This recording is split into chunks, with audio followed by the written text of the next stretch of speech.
Hi, welcome to Crafty Little Things. Been making lots of these little Halloween sweet bags just lately, in various forms. Sorry, I'm still absolutely full of cold, as I'm sorry I still sound like an old woman, breathing heavy and snuffly and whatever, but anyway, let's just crack on. So they're just very simple little bags. They're 10.5 by however deep you want to make them, plus 1.5 inches for the bottom. So this one was 5 deep, so this was 6.5 by 10.5. This was 10.5 by a bit more, because I think this was 10.5 by 7, because I made the concertinas on the top. And the one I'm going to do today it's not going to be very deep at all. It's going to be 10.5 by 5.5, so it's only going to be 3 inches deep. 4 inches deep, sorry. Right, and this one's going to be a bit different. I was going to make it a Halloween bag on the outside, but I'm going to use this gorgeous spotty design because I've already made some using this one. So I'm going to try this. And what I'm going to do is I've already cut out using an oval. That was an oval stitch shape frame actually. I've already cut that out of the front panel, which I'll show you how to work out. And I'm going to back that off with a bit of vellum, which I'll talk about in a minute. So to start off then, you need 10.5 scored on the long side at 2, 5, 7 and 10.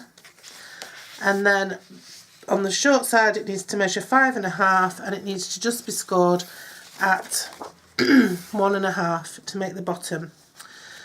Then this little flap at the end here, if you can see the little 1/2 inch flap that we've got at the end, that's just going to stick the box together, but that's going to be at the back of the box. Do you know what? I was originally going to make this a different way round, so I've probably ended up... No, I've not. That's going to be at the back of the box. Oh, the sun's going to come out and blind us now, but not for long because there's a massive cloud coming. So that's going to be at the back of the box. So your front panel is sort of your first wide panel in from the left, okay, at the opposite end to where you have your 1/2 inch. And all I did was I just put it through the big shot and cut that out. I saved the piece I cut out and I've made that into a tag. She says, looking around frantically, but I've made that into a tag, and I'll show you that in a minute. Right, so before I put it together then, I'm just going to add my vellum. Now I just cut out a little rectangle of vellum which has got like a gold foiling on it, gold crackle, but you could use any vellum. I used it from this retired set of Christmas foiled vellums which I guard with my life because I love them. So obviously foiled side out, and you just want to glue it around that edge. Sometimes I'd use the next die up and cut out the same shape to make it look a bit tidier on the inside, but I haven't done that on this occasion. It's going to be well stuck down anyway. Use a bit of Tombow. Try to be conscious of not letting your Tombow spill out onto the window because it can look a little bit unsightly. So I'm so sorry about this sore throat. Right, so then I'm going to fold and burnish my score lines all the way around. This is just going to be a cute... I just love this polka dot. I absolutely love it.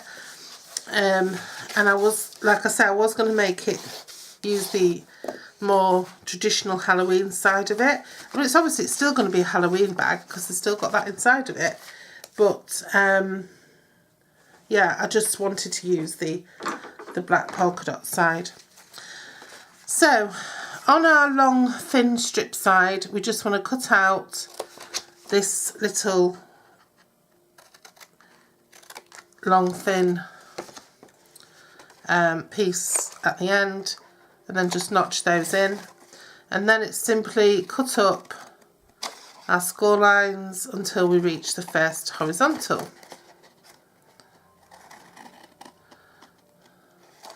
And then if you want to, you can notch those in. You don't have to, but it can make your box look a little bit tidier if you do.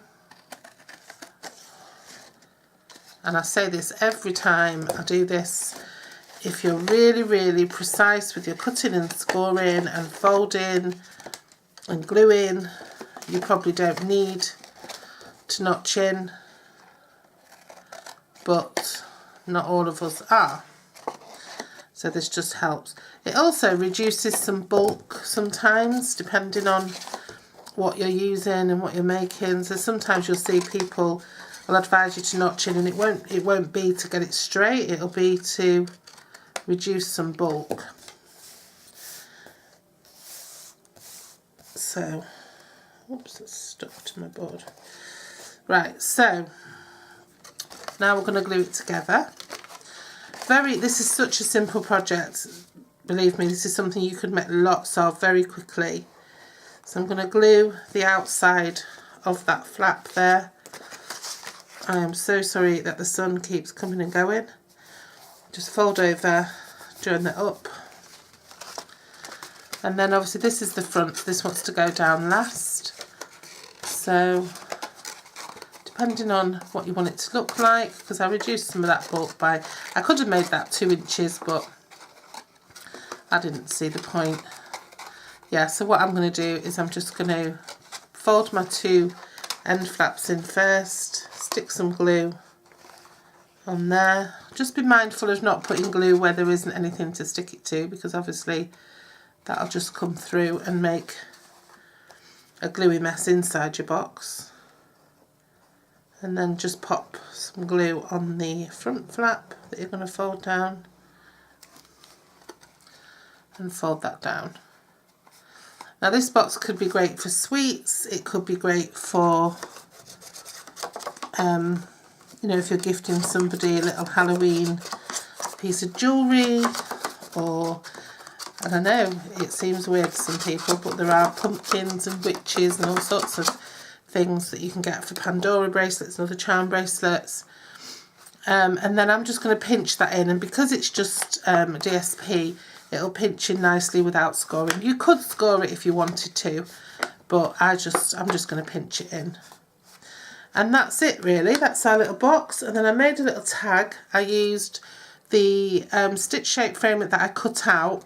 I made a mistake, and if you want your stitching on the outside, which is how most people do it, remember just to put your framelit through from the other side, so you get your stitching on the outside. And then I just used a bit of crumb cake to make a tag for somebody to write onto. And then I used this gold, natural gold metallic trim and a little library clip, and all I've done is I've just clipped the little bow so it goes onto the bag, and then it just clips on with the library clip. And there you have it, a gorgeous little Halloween gift bag. And it's not as Halloweeny in your face as these are, but you could put some sweets in there. Like I say, you could put a little bit of Halloween jewellery.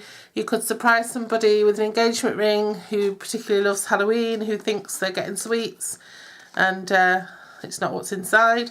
You could put a little bit of Halloween makeup or whatever you wanted to pop in there, a black nail varnish, whatever. So I hope you enjoyed that. I enjoyed making it, and I think it looks really pretty and quite stylish actually. It'd probably even look nice with a little tea light in it as well. So whatever gift you did put in, put a little battery or pretty tea light to glow through there. Very sort of Halloween in terms of lantern-like. Okay, take care. Bye-bye.